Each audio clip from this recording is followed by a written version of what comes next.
Magandang araw mga ka-farmers. So nandito na naman tayo sa ating area na kung saan meron tayong itinanim na kamatis na Diamante Max F1 sa ating area na tinamnan dati ng ampalaya. After sa ampalaya, tinamnan natin ng sitaw. So makikita nyo naman may nakasabit pa na sitaw mga ka-farmers. So ngayon mga ka-farmers, meron na akong i-share sa inyo na parang na-challenge ako dito mga ka-farmers. Kasi kita nyo naman yung ating kamatis na Diamante Max F1. Napaka-healthy nila. No, tingnan. So punta tayo sa unahan mga ka-farmers. Makikita nyo na nagdadala na sila ng mga bulaklak. So napaka-healthy yung dahon nila na maliliit. Ano bang tawag dito? So very light green mga ka-farmers. Ibig po sabihin ay nasa tamang kondisyon ang ating tanim. So yan, makikita nyo ang ating kamatis. Parang naisip ko mga ka-farmers na maganda kaya magtanim tayo ng kamatis na naka plastic molds mga ka-farmers. Kasi sa area namin dito sa Cebu, lahat ng mga kapitbahay namin dito mga ka-farmers na nagtatanim ng kamatis ay hindi pa nga nagbunga, nangungulot na. Hindi tulad dito sa aking tanim mga ka-farmers na naka-plastic mold siya, pero malaki na sila, mayroon nagdadala na ng bulaklak. Kita nyo naman mayroon na siyang bulaklak. Hindi siya nangungulot, or habang siya ay nangungulot, nasa fruiting stage na sila mga ka-farmers. So yung mga dahon yung mga bulaklak mga ka-farmers ay didiretso talaga yan kahit ano pa mangyari sa katawan nila. Kapag mapigilan mo lang yung meron ka sa tamang foliar na magpe-prevent sila for abortion mga ka-farmers. So nakita nyo naman meron ng bulaklak. So meron tayong mga maliliit pa na tamatis mga ka-farmers. Nasa vegetative stage po sila dahil sila yung panghuli na itinanim natin, dahil yung kabatch ng mga malalaki meron talagang na-abort o namamatay. So kaya pinalitan natin ulit mga ka-farmers. Kaya po yun ang nangyari na merong maliliit na tanim pero healthy naman siya mga ka-farmers. So tingnan nyo mga ka-farmers, mula dito sa may pangungulot hanggang doon is 10 meters mga ka-farmers siguro, o 10 to 15.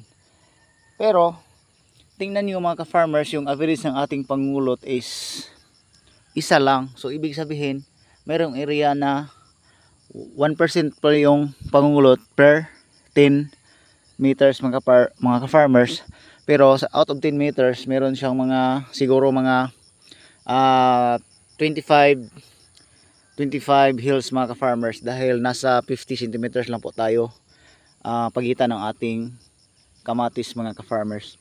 So balik tayo dito, the same lang po mga ka-farmers. So meron yung mga maliliit na kamatis patungo doon mga ka-farmers.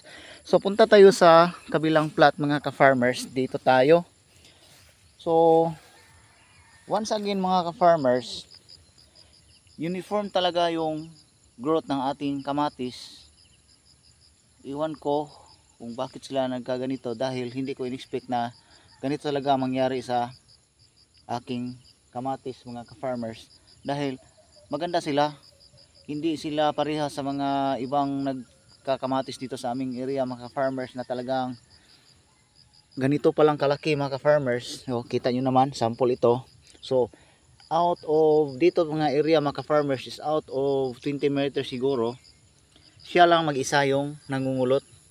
So maganda ito mga ka-farmers na sinyalis kapag ganito lang sana yung mangyari. Pero maganda talaga mga ka-farmers kung tayo po ay naka plastic molds, dahil iba yung paglaki ng ating tanim mga ka-farmers kung sila po ay naka plastic molds, hindi po open area.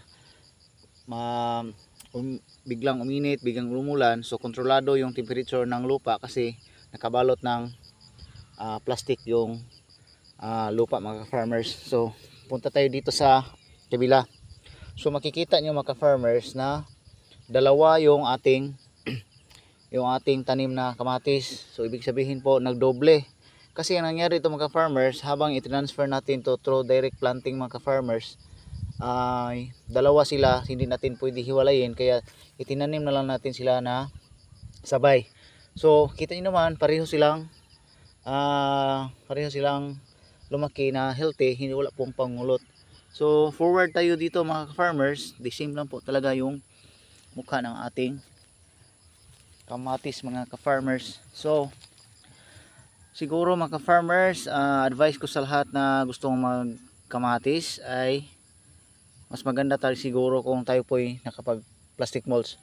Pero hindi po totally sang-ayon sa aking statement mga ka-farmers, dahil gusto ko sanang magsubok ulit ng kamatis na the same po procedure na ginagamitan ng plastic molds. Ito po ay dating tinamnan ng ampalaya. So kapag the same pa rin ang mangyari dito mga farmers, so doon ko na ma-approve na maganda talaga kung ang ating kamatis ay nakabalot ng plastic molds o kaya ay dating tinamnan ng ampalaya. Dahil the first reason mga farmers is meron pong talagang abuno na natitira doon sa ilalim ng lupa na nakabalot ng plastic molds. So kita niyo naman, meron naman tayong nakitang isang pangulot mga farmers. So kung bibilangin natin dito hanggang doon, so 1, 2, 3, 4, 5, 6, 7, 8, 9, 10, 11, 12, 13, 14, 15, 16, 17, 18, 19, 20, 24. Mula dito mga farmers, out of 24 hills, isa lang yung nangungulot. So napakaliit ang percentage ng ating pangulot sa area mga ka-farmers. So yun po, mas maganda talaga kung nakabalot ng plastic molds.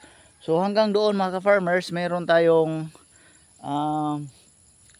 13 plotting tawag namin dito sa amin mga farmers, dahil nasa 1,700 puno to mga farmers. So binilang natin pati yung nangulot, pero mayroon na lang bunga. So dito na lang po tayo mga farmers, update po tayo sa sunod.